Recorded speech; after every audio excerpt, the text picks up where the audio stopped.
بسم الله الرحمن الرحيم وعن وناكسن داوديال صاحبيال ميل كستو aad joogtaan kusoo dhawaada barnaamijka falanqaynta caalamka barnaamijkan qaybtan waxaan doonayaa inaan ku falanqayno waxyaabihii ugu dambeeyay ee ka soo kordhay dalalka Syria iyo Iran Syria yaa ku dagaalamaya maxaa la isku haystaa Iran tijaabadii dhanka hubka ay samaysay cabsida ay abuurtay waa maxay hanjabaadaha kala duwan ee ka soo yeeraya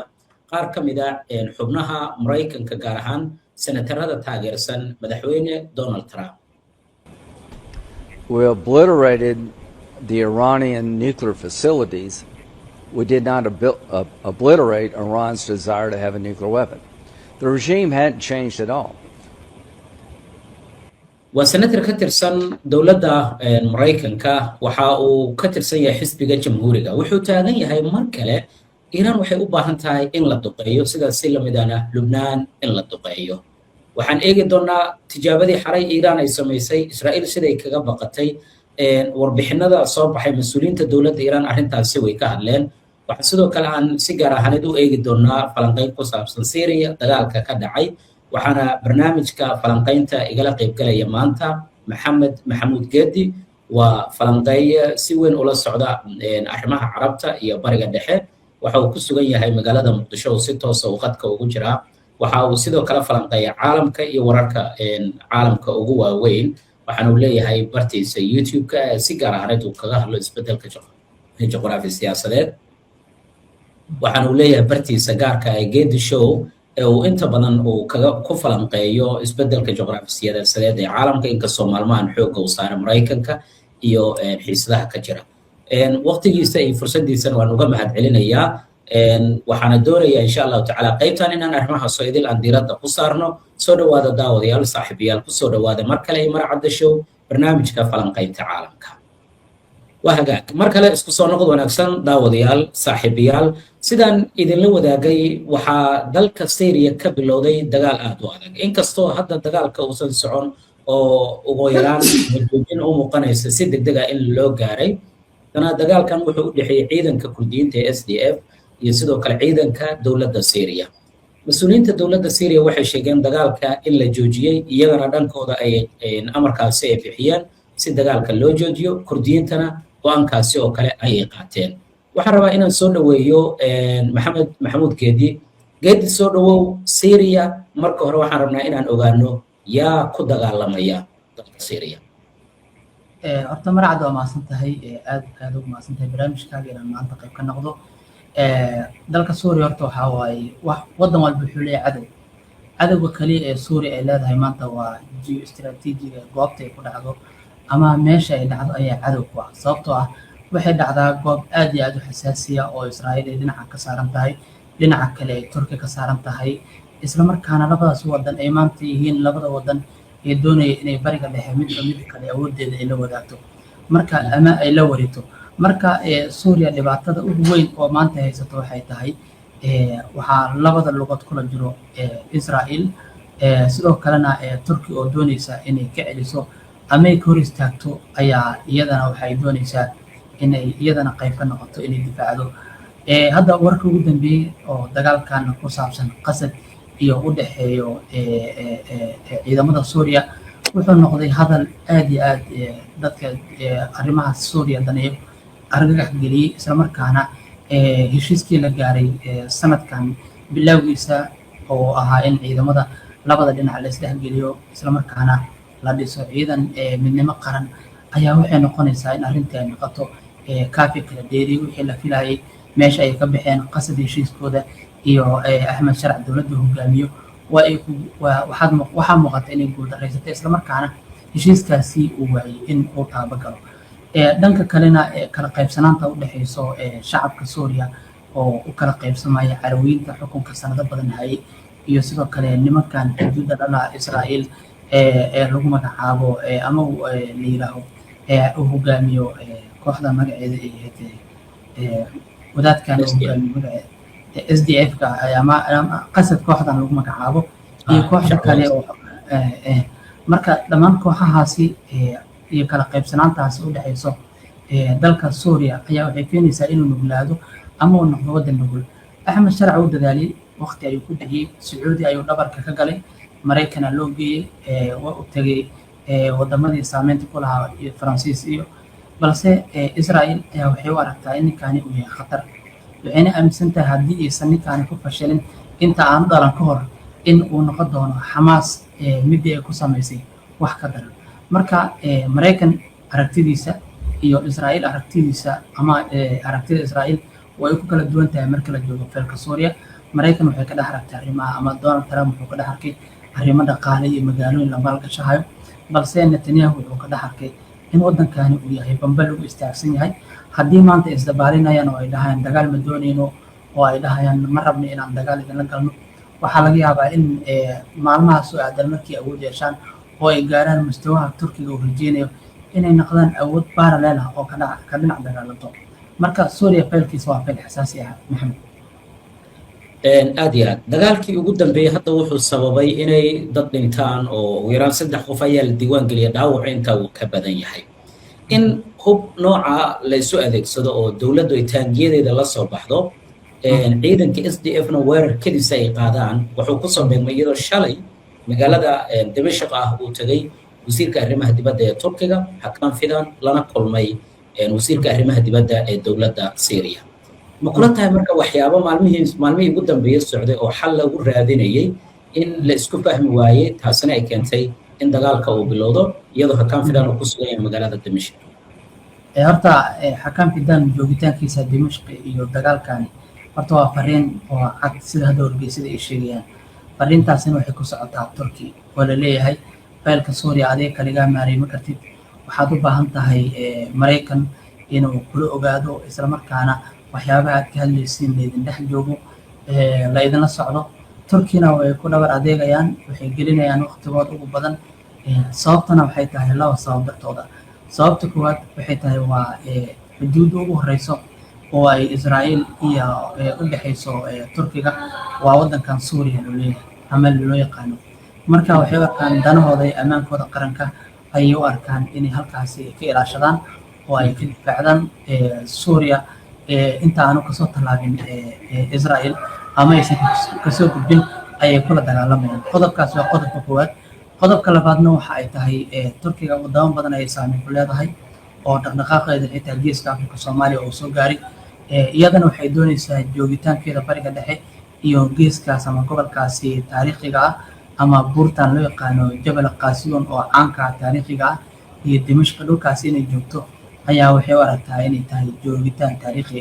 marka arrimo amni iyo arrimo istiraatiijiyadda Turkiga haddii la isku daro waxay noqonaysaa Turkiga inay muhiim u tahay balse in xilligan lagu soo beego iyadoo Hakan Fidan uu joogo Dimashq ayaa waxay diraysaa fariin ah in Turkiga hanaanka ay ula tacaamulayso ay wax ka bedesho isla markaana ay xitaa soo fiiriso kooxaha qasad oo loo mari karo wadada Washington marka arrinta marka fariinta la dirayo waxay tahay you are not alone adig kaliga ma joogtid Suuriya ugu waa lagula joogaa dursiyiinta dhankaas waxaa kula joogo Israel oo kasoo kulaalayso dhankan kalena waxaa kula joogo Maraykan marka meesha waa lagula joogaa istartiibi ayay tahay fariintaas laakiin sidaan ognahay Turkiga saameyn weyn ayuu ku leeyahay Syria sidaas oo kalena Maraykanka iyo Turkiga way isku wanaagsan yihiin cidda kaliya iskhilaafsanaayeen waa dhanka iyo Israel maxaa qasbaya Maraykanka iyo midowga Yurub maadaama YPG iyo SDF ba iyaga ay taageeraan ama Kurdiyiinta inay markaan dagaal geliyaan oo dagaal ay bilaabaan oo Turkiga dagaal ay ku qaadaan maxay tahay waxyaabaha maxay ka urinayaan Turkiga horta sida loo dilay labada askari oo ka tirsan ciidamada Maraykanka ee joogay gudaha Suuriya waxaa dhashay kala shaki ama Maraykanka in xitaa uu yiraaho Ahmed Sharac kaligiis meesha kuma ahan waa meesha waxaa joogo kooxo kale ay joogaan ama kooxda Daesh ayaaba joogtaba in la isiraaho marka Turkigana inuu awood ku yeesho meeshaas isaga uu kaligiis ku cararo oo noqdo laacibka ugu weyn meeshaasi iyaga naftirkooda reer galbeedka uma ogolo waxayna doonayaan inay balance gareeyaan oo ay u helaan ciyaarta siyaasadda laacib kale oo saddexaad oo meeshaas lagala tashado marka Turkiga iyo Maraykanka waa saaxiibo balse marka la joogo faylka Suuriya waa lagu kala aragti doon yahay Maraykanka iyo Israa'iilba faylka Suuriya kula aragti doon yihiin marka waxyaabihii laga aragti duwanaa ama lagu kala duwanaa ayaa waxay ka mid tahay in arrintii khilaafkii taagnaa waddankaasi loo fasiro macnaha ama fasiraad military laga bixiyo oo hadda eedda ugan waxay tahay cidba cidda kale waxay ku eedeynaysaa adiga ayaa bilaabay iyo dagaalka ayaa bilaabay waddadii shaaric sheekh way uu xiran tahay ama way xiran tahay oo dhaqdhaqaaqii hadda waa uu yaraaday waddadaas in la maro xabad joojina waa la sameeyey balse maraykanka fariinta u dirayaan ama ay rabaan inay uga diraan waxay tahay axmed sharac iyo tiimkiisa iyo dowladdiisaba in turkiga kaliya aysan u arkin inay tahay cidda badbaadinayso oo ay sidoo kale ay raadiyaan xal kale oo siyaasadeed maadaama aan lagu guuleysan heshiiskii la isku dhexgelinaya qasad iyo ciidanka militariga suuriya maxaa hortaagan marka in ciidankan la isku daro maxay tahay shuruudaha labada dhinac ay kala wataan waxaan kaloo noo raacisaa maraykanka sidee syria u arkaa marka turkiga uu joogo israa'iilna sidee syria u aragtaa marka turkiga uu joogo laakiin ku horumarno maxay tahay wax la isku fahmi lahayo ciidankan ay u imaan la'yihiin dhanka iyo dowladda ay ugu soo biiri lahayen maadaama qabaa'ilaadkii kale ay ku biireen horta maxamed oo ciidan haddii dagaallo iyo rabshooyin ay dhacaan ciidan waa waxa ugu dambeeya oo la isku daro macnaha waa waxa ugu dambeeya indimaajka lagu sameeyo waxaa ka horeeyo political ama siyaasad ahaan in xasilooni siyaasi la abuuro in la abuuro jawi wada hadal in ay caddaadaan waxyaabaha lagu heshiinayo in la sameeyo dastuur la sameeyo oo laga midaysan yahay in la caddeeyo xukunka suuriya marka laga gudbo marxaladda ku-meel gaarka jihada la aadayo waxyaabo badanaa ka horeeyo oo hadda ciidanka soo wareeji iyo waa kuu wareejiyey bahasha kuma soo dhammaanayso markii heshiiskan ay gelayeen dad badan waxay dhahayeen xaaladda way dhammaatay nabada la gaaray ama waa la heshiiyey balse sababtay qasad u aasaasmeen maxay tahay in su-aashaasi jawaab la helo ayaa ah xalka aasaasiga qasad sababtay u aasaasmeen maxay tahay in la ilaaliyo aqaliyadda ama kurdiyiinta ku nool suuriya in la ilaaliyo khatartii weli miyay ka baxeen siday dareemayaan weli khatartii maysan ka bixin oo waxay aaminsan yihiin in ilaa laga helo dowlad loo dhan yahay dastuur loo midaysan yahay ilaa laga helo in ay tahay in sidooda ay kala joogaan waana sida lagu yaqaano wadamada isku imaanayo ama markay dagaalada kasoo baxayaan in la isku afgaro waayo hanaanka la iskugu imaanayo waxyaaba aaliyaadka dadka ay ku heshiinayaan ama dowladda noocee ay noqonayso in laga heshiiyo dowladda ma waxay noqonaysaa dowlad markaziya ma waxay noqon marka waxyaabahaasi oo dhan ayaa ka horreeya in ciidamada la isku darsado marka 10kii bishii maarso ayuu dhacay heshiiskii sanadkan aan guda jirno iminka dabayaaqa ilaa haatana weli heshiiskii looma fasirin ardul waaqic ama si caadi oo dadku ay fahmi karaan looma fasirin maantana xaalad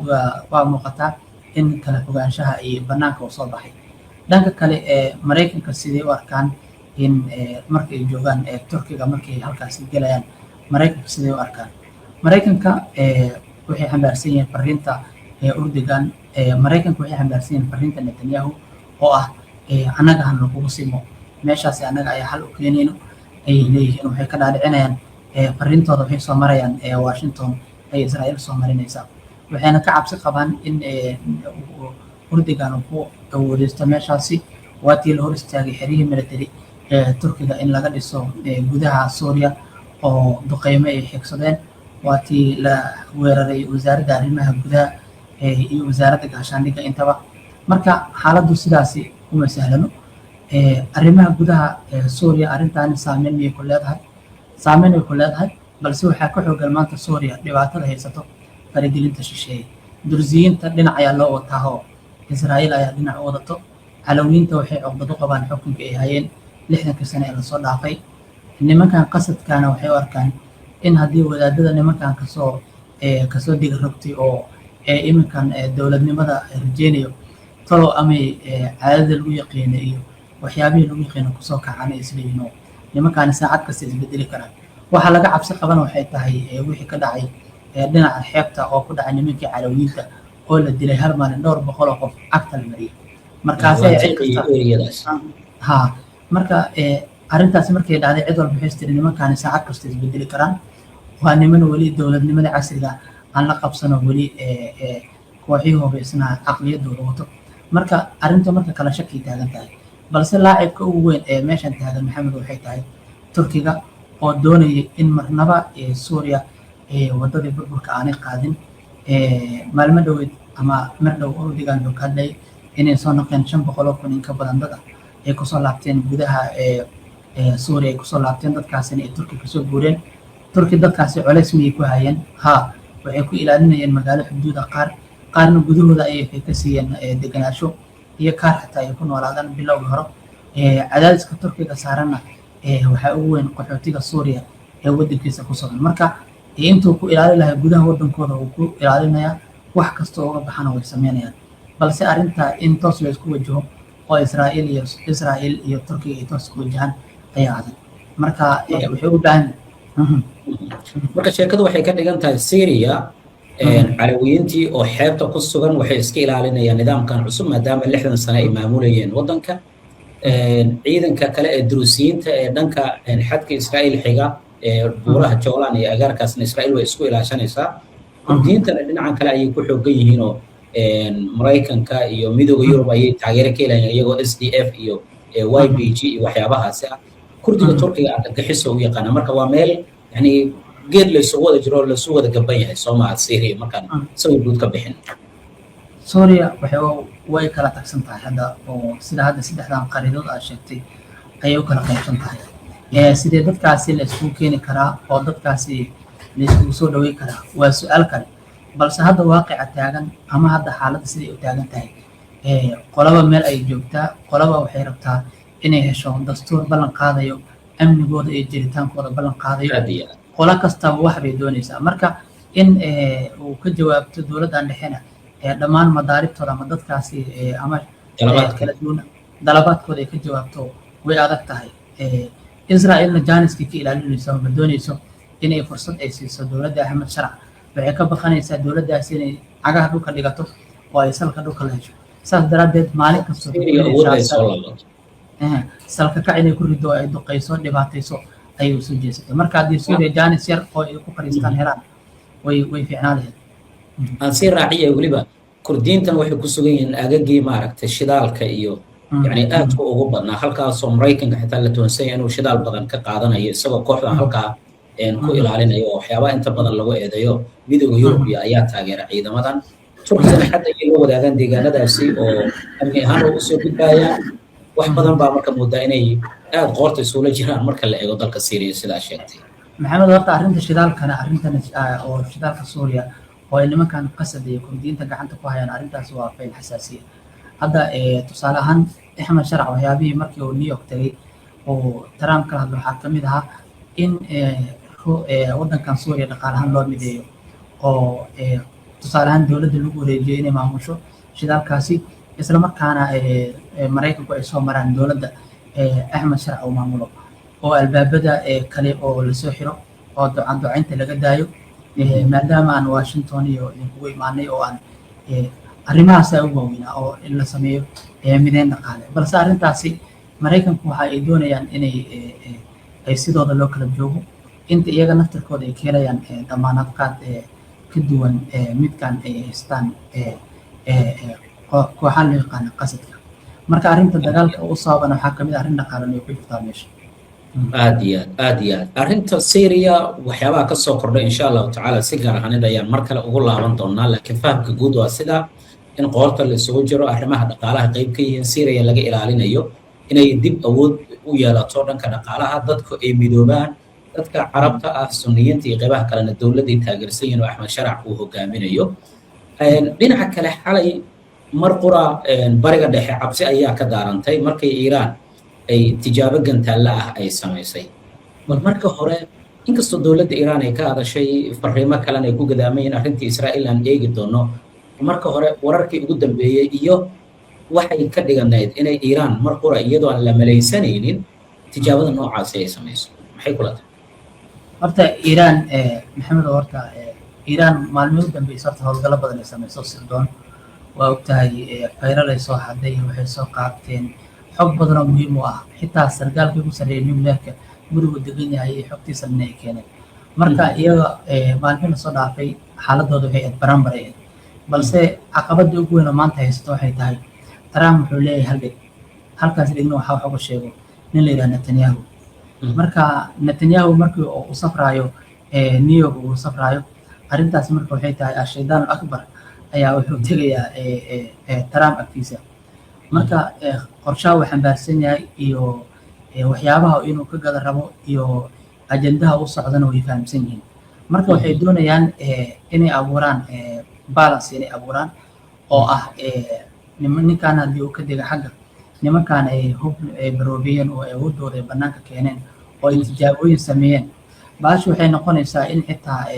wadamadii daniinayay oo ay ka mid yihiin reer Yurub ay dhahaan nin oo 12 maalin waddankaasi aan dagaal ku hayseen waxba natiijada kama soo bixin, haddana u jeedaa inay birahooda tumanayaan nimankaasi dagaal ay diyaar u yihiin. xaaladda hala dejiyo. Netanyahu waxa uu ku wadanayaan dhageysan Faransiiska iyo nimankan Jarmalka ayaa la doonayaa in farintaasi loo gudbiyo. haddii xaaladdan ay bilaabatana 12 maalin waxaa ka qaadi weyseen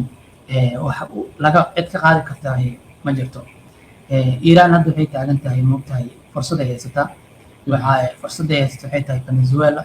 faylkeeda furan, iyagana faylkooda haddii uu furmo waxay leeyihiin hay laba dhinac inaa iska ilaalisin idinkaa laydinka rabaa. sheekadan marka maxamedow waxay tahay shalay hadda waxaa soo baxay war sheegayo ninka Trump inuu dhahay waxaan u baahannahay maraakiib dagaal oo dheeriya oo diyaarada xambaaro, wuxuuna ansixiyay 2 markab in la sameeyo. marka awooddii Mareykanka wuxuu xooga saaraa Caribbean-ka miyuu aadaa mise wuxuu soo aadaa Hormuz iyo bariga dhexe. marka farintaas marka oo ay dirayaan Iiraan waxa ay tahay anaga diyaar u nahay kulleeba idinka soo heshiiyo soo wada hadlo. aad iyo aad ninkan waan eegi doonaa Graham lagu magacaabo iyo fariintii uu diray. laakiin Iiraan markay tijaabadaasi ay samaysay durba warbaahintii Israa'iil warbixinay qoreen oo waxay yiraahdeen tijaabada Iiraan ay samaysay waxay doonaysaa inay nagu gabato, yani ay marmarsiyo iyadoo tijaabaan samaynayna lagu jiro inayna soo weeraraan. la dhihi karaya fariintii Netanyahu uu Trump u geynayay oo hordhacay warbaahintii Israa'iil baahinaysaa. maya horta warbaahinta Israa'iil waxa waaye waa warbaahinta waxay isticmaalaan wax allaala wixii u fahmi karaan inay dhici karaan scenario ay isku soo aadinayaan kadib ay qorayaan. sababta ay u rabaan waxay tahay inay dhahaan dhowti anaga waa idin sheegnay in xaaladda ay khatar tahay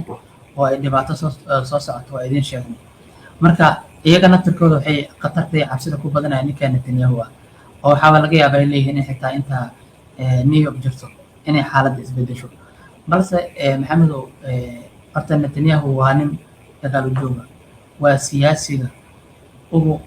adag oo ugu dhibka badan oo hadda 2 sano 3 sano u dambeysay aan arkaynay oo la dhahay mar kastaba wuxuu gaaray nihaayo ama dhammaadkii u gaaray, haddana dib u soo noolaanaya maxkamaddii wax kasto ayuu kasoo badbaaday. marka ninkaani waa nin aad u dhib badan. hadda safarkiisa waxaa la leeyahay 2 fariina ku jirto. nin la yiraahdo Zahraan Mamdani isaga ayaa isku hanjabeen ama fariin hawada isku mariyeen. marka ninkaas inuu la soo loolamana uu rabi hal leeyahay. marka Netanyahu fariintiisa haddii ay gaarto aqalka cad, sidoo kalena fariintan tijaabadan ay sameeyeen Iiraan ay gaarto, aniga waxay la tahay maxamedow in xaaladdu ay noqon doonto la yidhaaho warniyo dagaalkani dib uun bilaabi karnee iyadoo nimankii Meega iyo Mareykanka ay kala qaybsan yihiin oo hadda buuq badan uu ka taagnaa shirkii u dambeeyay Turning Point USA markii la qabanayo eedaynta ugu badan Israa'iil dusha laga saaray. waxaa la danihii Mareykanka dhan waxay isu bedeleen danaha Israa'iil. nimankii Meega dhalinyarada waxay taagan yihiin American First iyo Israel First aan mid doorano. marka buuq badan oo ku farno hadda uma jiljilcano inuu dagaalkan hadda uu bilaabo, inkastoo wax kasta suurtagal yihiin oo cadaadiska gudaha oo warbaahinta ay saarayaan. haddii aad la socotay waa yaabaysa waxaa sida Trump maanta khatar ku jira. kooxdiisii Meega oo America xooga saarayna oo kula ballamay ayaa qayladooda iyo buuqooda taagan tahay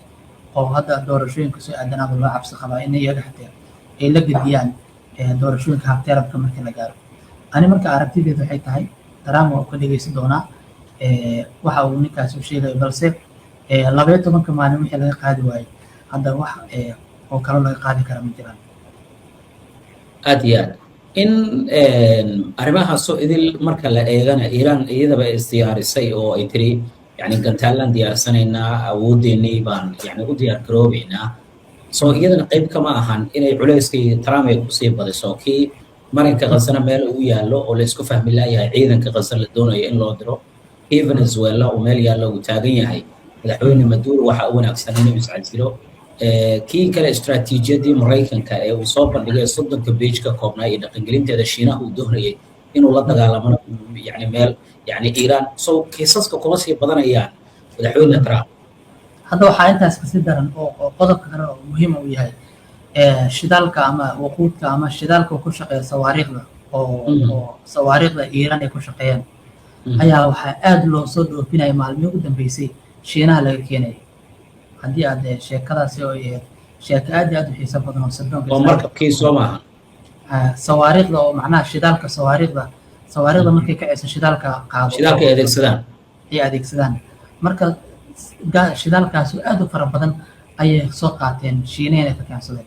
marka arrintaasi maalmo hore waxa la leeyahay nimankaani waxay isku diyaarinayaan inay hal mar ay ridaan xitaa wixii ay ridaan 12 maalin waxay doonayaan Allah inay hal maalin ku ridaan isla markaana kalkaani haddii dagaalka bilowdo waxay noqon doontaa mid halis badan marka iyadoo cabsidaas ay taagan tahay maanta 12 maalin waxay rideen ay qorsheeyeen inay xitaa diyaariyeen inay 24 saac adeegsadaan oo xilligaasi ka qaylisiiyeen hadda cid dagaal u bilaabi karto ama u nuga ma jirto dagaalkan wuxuu ku fiicnaa maalintaas inaysan joojin Mareykan iyo Israa'iil maalintaas inaysan joojin ay ku habooneed balse haddii joojiyaan in dib loo bilaaba way adag tahay marka wadooyinka lagu bilaabi karana hadda maxamed uma muuqato